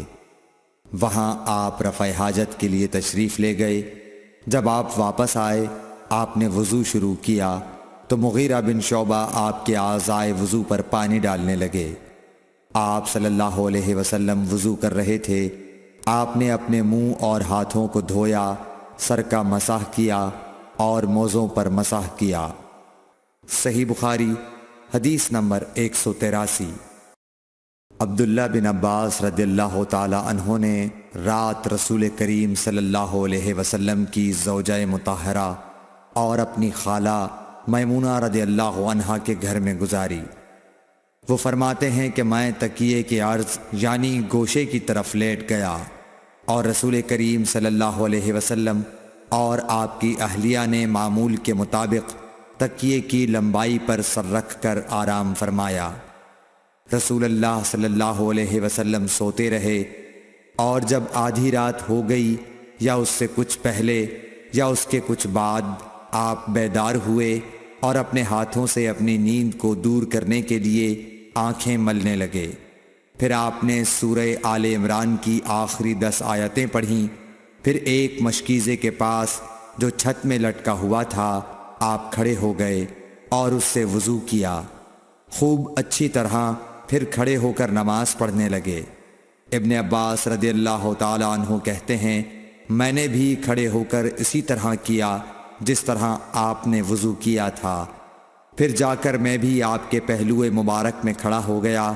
آپ نے اپنا داہنا ہاتھ میرے سر پر رکھا اور میرا دایاں کان پکڑ کر اسے مروڑنے لگے۔ پھر آپ نے 2 رکعتیں پڑھیں، اس کے بعد پھر 2 رکعتیں پڑھیں، پھر 2 رکعتیں پڑھیں، پھر 2 رکعتیں پڑھیں، پھر 2 رکعتیں پڑھیں، پھر 2 رکعتیں پڑھ کر اس کے بعد آپ نے وتر پڑھا اور لیٹ گئے۔ پھر جب مؤذن آپ کے پاس آیا تو آپ نے اٹھ کر 2 رکعت معمولی طور پر پڑھیں، پھر باہر تشریف لا کر صبح کی نماز پڑھی۔ صحیح بخاری حدیث نمبر 184۔ اسماء بنت ابی بکر کہتی ہیں کہ میں رسول اللہ صلی اللہ علیہ وسلم کی زوجہ محترمہ عائشہ رضی اللہ تعالی عنہا کے پاس ایسے وقت آئی جب کہ سورج کو گہن لگ رہا تھا اور لوگ کھڑے ہو کر نماز پڑھ رہے تھے۔ کیا دیکھتی ہوں وہ بھی کھڑے ہو کر نماز پڑھ رہی ہیں۔ میں نے کہا کہ لوگوں کو کیا ہو گیا ہے، تو انہوں نے اپنے ہاتھ سے آسمان کی طرف اشارہ کر کے کہا سبحان اللہ۔ میں نے کہا کیا یہ کوئی خاص نشانی ہے؟ تو انہوں نے اشارے سے کہا کہ ہاں، تو میں بھی آپ کے ساتھ نماز کے لیے کھڑی ہو گئی۔ آپ نے اتنا قیام فرمایا کہ مجھ پر غشی طاری ہونے لگی اور میں اپنے سر پر پانی ڈالنے لگی۔ جب رسول اللہ صلی اللہ علیہ وسلم نماز سے فارغ ہوئے تو آپ نے اللہ کی حمد و ثنا بیان کی اور فرمایا آج کوئی چیز ایسی نہیں رہی جس کو میں نے اپنی اس جگہ نہ دیکھ لیا ہو، حتیٰ کہ جنت اور دوزخ کو بھی دیکھ لیا، اور مجھ پر یہ وحی کی گئی ہے کہ تم لوگوں کو قبروں میں آزمایا جائے گا، دجال جیسی آزمائش یا اس کے قریب قریب۔ راوی کا بیان ہے کہ میں نہیں جانتی کہ اسماء نے کون سا لفظ کہا۔ تم میں سے ہر ایک کے پاس اللہ کے فرشتے بھیجے جائیں گے اور اس سے کہا جائے گا کہ تمہارا اس شخص یعنی محمد صلی اللہ علیہ وسلم کے بارے میں کیا خیال ہے؟ پھر اسماء نے لفظ ایماندار کہا یا یقین رکھنے والا کہا، مجھے یاد نہیں۔ بہرحال وہ شخص کہے گا کہ محمد صلی اللہ علیہ وسلم اللہ کے سچے رسول ہیں، وہ ہمارے پاس نشانیاں اور ہدایت کی روشنی لے کر آئے، ہم نے اسے قبول کیا، ایمان لائے اور آپ کا اتباع کیا۔ پھر اس سے کہہ دیا جائے گا کہ تو سو جا، در حال یہ کہ تو مرد صالح ہے اور ہم جانتے تھے کہ تو مومن ہے، اور بہرحال منافق یا شکی آدمی۔ اسماء نے کون سا لفظ کہا مجھے یاد نہیں۔ جب اس سے پوچھا جائے گا کہے گا کہ میں کچھ نہیں جانتا، میں نے لوگوں کو جو کہتے سنا وہی میں نے بھی کہہ دیا۔ صحیح بخاری حدیث نمبر 185۔ ایک آدمی نے عبداللہ بن زید رضی اللہ تعالی عنہ جو عمرو بن یحییٰ کے دادا ہیں سے پوچھا کہ کیا آپ مجھے دکھا سکتے ہیں کہ رسول اللہ صلی اللہ علیہ وسلم نے کس طرح وضو کیا ہے؟ عبداللہ بن زید رضی اللہ تعالی عنہ نے کہا کہ ہاں۔ پھر انہوں نے پانی کا برتن منگوایا، پہلے پانی اپنے ہاتھوں پر ڈالا اور 2 مرتبہ ہاتھ دھوئے، پھر 3 مرتبہ کلی کی، 3 بار ناک صاف کی، پھر 3 دفعہ اپنا چہرہ دھویا، پھر کوہنیوں تک اپنے دونوں ہاتھ 2 مرتبہ دھوئے، پھر اپنے دونوں ہاتھوں سے اپنے سر کا مسح کیا، اس طور پر اپنے ہاتھ پہلے آگے لائے پھر پیچھے لے گئے، مسح سر کے ابتدائی حصے سے شروع کیا، پھر دونوں ہاتھ گدی تک لے جا کر وہیں واپس لائے جہاں سے مسح شروع کیا تھا، پھر اپنے پیر دھوئے۔ صحیح بخاری حدیث نمبر 186۔ عمرو بن حسن نے عبداللہ بن زید رضی اللہ تعالی عنہ سے رسول اللہ صلی اللہ علیہ وسلم کے وضو کے بارے میں پوچھا تو انہوں نے پانی کا طشت منگوایا، اور ان پوچھنے والوں کے لیے رسول اللہ صلی اللہ علیہ وسلم کا سا وضو کیا۔ پہلے تشت سے اپنے ہاتھوں پر پانی گرایا، پھر 3 بار ہاتھ دھوئے، پھر اپنا ہاتھ تشت میں ڈالا اور پانی لیا، پھر کلی کی، ناک میں پانی ڈالا، ناک صاف کی 3 چلوؤں سے، پھر اپنا ہاتھ تشت میں ڈالا اور 3 مرتبہ منہ دھویا، پھر اپنے دونوں ہاتھ کوہنیوں تک دوبارہ دھوئے، پھر اپنا ہاتھ تشت میں ڈالا اور سر کا مسح کیا، پہلے آگے لائے پھر پیچھے لے گئے 1 بار، ٹخنوں تک اپنے دونوں پاؤں دھوئے۔ صحیح بخاری حدیث نمبر 187۔ ابو جحیفہ رضی اللہ تعالی عنہ کہتے تھے کہ ایک دن رسول اللہ صلی اللہ علیہ وسلم ہمارے پاس دوپہر کے وقت تشریف لائے تو آپ کے لیے وضو کا پانی حاضر کیا گیا، جس سے آپ نے وضو فرمایا۔ لوگ آپ کے وضو کا بچا ہوا پانی لے کر اسے اپنے بدن پر پھیرنے لگے۔ آپ نے ظہر کی 2 رکعتیں ادا کیں اور عصر کی بھی 2 رکعتیں، اور آپ کے سامنے آڑ کے لیے ایک نیزہ تھا۔ صحیح بخاری حدیث نمبر 188۔ ابو موسیٰ اشعری رضی اللہ تعالی عنہ کہتے ہیں کہ نبی کریم صلی اللہ علیہ وسلم نے ایک پیالہ منگوایا جس میں پانی تھا، اس سے آپ نے اپنے ہاتھ دھوئے اور اسی پیالے میں منہ دھویا اور اسی میں کلی فرمائی، پھر فرمایا تو تم لوگ اس کو پی لو اور اپنے چہروں اور سینوں پر ڈال لو۔ صحیح بخاری حدیث نمبر 189۔ محمود بن ربی جب چھوٹے تھے تو رسول اللہ صلی اللہ علیہ وسلم نے انہی کے کنویں کے پانی سے ان کے منہ میں کلی ڈالی تھی، اور عروہ نے اسی حدیث کو مسور وغیرہ سے بھی روایت کیا ہے، اور ہر ایک راوی ان دونوں میں سے ایک دوسرے کی تصدیق کرتے ہیں کہ جب رسول اللہ صلی اللہ علیہ وسلم وضو فرماتے تو آپ کے بچے ہوئے وضو کے پانی پر صحابہ رضی اللہ عنہم جھگڑنے کے قریب ہو جاتے تھے۔ صحیح بخاری حدیث نمبر 190۔ صائب بن یزید کہتے تھے کہ میری خالہ مجھے نبی کریم صلی اللہ علیہ وسلم کی خدمت میں لے گئیں اور عرض کیا کہ یا رسول اللہ، میرا یہ بھانجا بیمار ہے۔ آپ صلی اللہ علیہ وسلم نے میرے سر پر اپنا ہاتھ پھیرا اور میرے لیے برکت کی دعا فرمائی، پھر آپ نے وضو کیا اور میں نے آپ کے وضو کا بچا ہوا پانی پیا، پھر میں آپ کی کمر کے پیچھے کھڑا ہو گیا اور میں نے مہر نبوت دیکھی جو آپ کے مونڈھوں کے درمیان ایسی تھی جیسے چھپر کھٹ کی گھنڈی یا کبوتر کا انڈا۔ صحیح بخاری حدیث نمبر 191۔ عبداللہ بن زید رضی اللہ تعالی عنہ نے وضو کرتے وقت برتن سے پہلے اپنے دونوں ہاتھوں پر پانی ڈالا، پھر انہیں دھویا، پھر دھویا، یا یوں کہا کہ کلی کی اور ناک میں ایک چلو سے پانی ڈالا اور 3 مرتبہ اسی طرح کیا، پھر 3 مرتبہ اپنا چہرہ دھویا، پھر کوہنیوں تک اپنے دونوں ہاتھ 2 بار دھوئے، پھر سر کا مسح کیا، اگلی جانب اور پچھلی جانب کا، اور ٹخنوں تک اپنے دونوں پاؤں دھوئے، پھر کہا کہ رسول اللہ صلی اللہ علیہ وسلم کا وضو اسی طرح ہوا کرتا تھا۔ صحیح بخاری حدیث نمبر 192۔ عبداللہ بن زید رضی اللہ تعالی عنہ سے رسول کریم صلی اللہ علیہ وسلم کے وضو کے بارے میں پوچھا تو عبداللہ بن زید رضی اللہ عنہ نے پانی کا ایک تشت منگوایا، پھر ان لوگوں کے دکھانے کے لیے وضو شروع کیا۔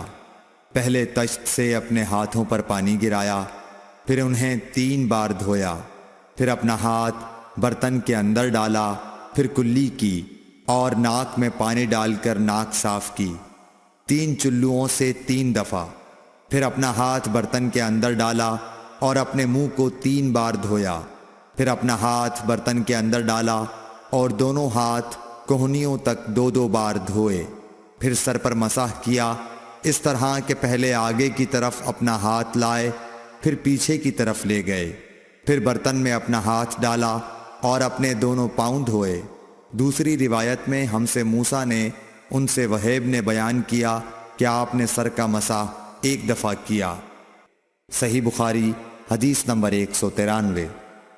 رسول کریم صلی اللہ علیہ وسلم کے زمانے میں عورت اور مرد سب ایک ساتھ ایک ہی برتن سے وضو کیا کرتے تھے، یعنی وہ مرد اور عورتیں جو ایک دوسرے کے محرم ہوتے۔ صحیح بخاری حدیث نمبر 194۔ حضرت جابر رضی اللہ تعالی عنہ کہتے تھے کہ رسول کریم صلی اللہ علیہ وسلم میری مزاج پرسی کے لیے تشریف لائے۔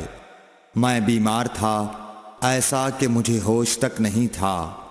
آپ نے وضو کیا اور اپنے وضو کا پانی مجھ پر چھڑکا تو مجھے ہوش آ گیا۔ میں نے عرض کیا، یا رسول اللہ، میرا وارث کون ہوگا؟ میرا تو صرف ایک کلالہ وارث ہے۔ اس پر آیت میراث نازل ہوئی۔ صحیح بخاری حدیث نمبر 195۔ ایک مرتبہ نماز کا وقت آ گیا تو جس شخص کا مکان قریب ہی تھا وہ وضو کرنے اپنے گھر چلا گیا، اور کچھ لوگ جن کے مکان دور تھے رہ گئے۔ تو رسول کریم صلی اللہ علیہ وسلم کے پاس پتھر کا ایک لگن لایا گیا جس میں کچھ پانی تھا، اور وہ اتنا چھوٹا تھا کہ آپ اس میں اپنی ہتھیلی نہیں پھیلا سکتے تھے، مگر سب نے اس برتن کے پانی سے وضو کر لیا۔ ہم نے حضرت انس رضی اللہ عنہ سے پوچھا کہ تم کتنے نفر تھے؟ کہا 80 سے کچھ زیادہ ہی تھے۔ صحیح بخاری حدیث نمبر 196۔ رسول کریم صلی اللہ علیہ وسلم نے ایک پیالہ منگوایا جس میں پانی تھا، پھر اس میں آپ نے اپنے دونوں ہاتھوں اور چہرے کو دھویا اور اسی میں کلی کی۔ صحیح بخاری حدیث نمبر 197۔ عبداللہ بن زید کہتے ہیں کہ رسول کریم صلی اللہ علیہ وسلم ہمارے گھر تشریف لائے۔ ہم نے آپ صلی اللہ علیہ وسلم کے لیے تانبے کے برتن میں پانی نکالا، اس سے آپ نے وضو کیا، 3 بار چہرہ دھویا، 2 بار ہاتھ دھوئے اور سر کا مسح کیا، اس طرح کہ پہلے آگے کی طرف ہاتھ لائے، پھر پیچھے کی جانب لے گئے اور پیر دھوئے۔ صحیح بخاری حدیث نمبر 198۔ حضرت عائشہ رضی اللہ تعالی عنہا نے فرمایا کہ جب رسول کریم صلی اللہ علیہ وسلم بیمار ہوئے اور آپ کی بیماری زیادہ ہو گئی تو آپ نے اپنی دوسری بیویوں سے اس بات کی اجازت لے لی کہ آپ کی تیمارداری میرے ہی گھر کی جائے۔ انہوں نے آپ کو اجازت دے دی۔ ایک روز رسول کریم صلی اللہ علیہ وسلم 2 آدمیوں کے درمیان سہارا لے کر گھر سے نکلے۔ آپ کے پاؤں کمزوری کی وجہ سے زمین پر گھسٹتے جاتے تھے۔ حضرت عباس رضی اللہ تعالی عنہ اور ایک آدمی کے درمیان آپ باہر نکلے تھے۔ عبید اللہ راوی حدیث کہتے ہیں کہ میں نے یہ حدیث عبداللہ بن عباس رضی اللہ تعالی عنہ کو سنائی تو وہ بولے، تم جانتے ہو دوسرا آدمی کون تھا؟ میں نے عرض کیا کہ نہیں۔ کہنے لگے وہ علی رضی اللہ تعالی عنہ تھے۔ پھر حضرت عائشہ رضی اللہ تعالی عنہا فرماتی تھیں کہ جب نبی کریم صلی اللہ علیہ وسلم اپنے گھر میں داخل ہوئے اور آپ کا مرض بڑھ گیا تو آپ نے فرمایا میرے اوپر ایسی 7 مشکوں کا پانی ڈالو جن کے سربند نہ کھولے گئے ہوں، تاکہ میں سکون کے بعد لوگوں کو کچھ وصیت کروں۔ چنانچہ آپ کو حضرت حفصہ رسول اللہ صلی اللہ علیہ وسلم کی دوسری بیوی کے لگن میں جو تانبے کا تھا بٹھا دیا گیا، اور ہم نے آپ پر ان مشکوں سے پانی بہانا شروع کیا۔ جب آپ ہم کو اشارہ فرمانے لگے کہ بس اب تم نے اپنا کام پورا کر دیا تو اس کے بعد آپ لوگوں کے پاس باہر تشریف لے گئے۔ صحیح بخاری حدیث نمبر 199۔ عمرو بن یحییٰ نے اپنے باپ یحییٰ کے واسطے سے بیان کیا، وہ کہتے ہیں کہ میرے چچا بہت وضو کیا کرتے تھے، یا یہ کہ وضو میں بہت پانی بہاتے تھے۔ ایک دن انہوں نے عبداللہ بن زید رضی اللہ تعالی عنہ سے کہا کہ مجھے بتلائیے رسول اللہ صلی اللہ علیہ وسلم کس طرح وضو کیا کرتے تھے۔ انہوں نے پانی کا ایک تشت منگوایا، اس کو پہلے اپنے ہاتھوں پر جھکایا، پھر دونوں ہاتھ 3 بار دھوئے، پھر اپنا ہاتھ تشت میں ڈال کر پانی لیا اور ایک چلو سے کلی کی اور 3 مرتبہ ناک صاف کی، پھر اپنے ہاتھوں سے ایک چلو پانی لیا اور 3 بار اپنا چہرہ دھویا، پھر کوہنیوں تک اپنے دونوں ہاتھ 2 بار دھوئے، پھر ہاتھ میں پانی لے کر اپنے سر کا مسح کیا، تو پہلے اپنے ہاتھ پیچھے لے گئے، پھر آگے کی طرف لائے، پھر اپنے دونوں پاؤں دھوئے، اور فرمایا کہ میں نے رسول کریم صلی اللہ علیہ وسلم کو اسی طرح وضو کرتے دیکھا ہے۔ صحیح بخاری حدیث نمبر 200۔ رسول کریم صلی اللہ علیہ وسلم نے پانی کا ایک برتن طلب فرمایا تو آپ کے لیے ایک چوڑے منہ کا پیالہ لایا گیا جس میں کچھ تھوڑا پانی تھا۔ آپ نے اپنی انگلیاں اس میں ڈال دیں۔ انس کہتے ہیں کہ میں پانی کی طرف دیکھنے لگا، پانی آپ کی انگلیوں کے درمیان سے پھوٹ رہا تھا۔ انس کہتے ہیں کہ اس ایک پیالہ پانی سے جن لوگوں نے وضو کیا وہ 70 سے 80 تک تھے۔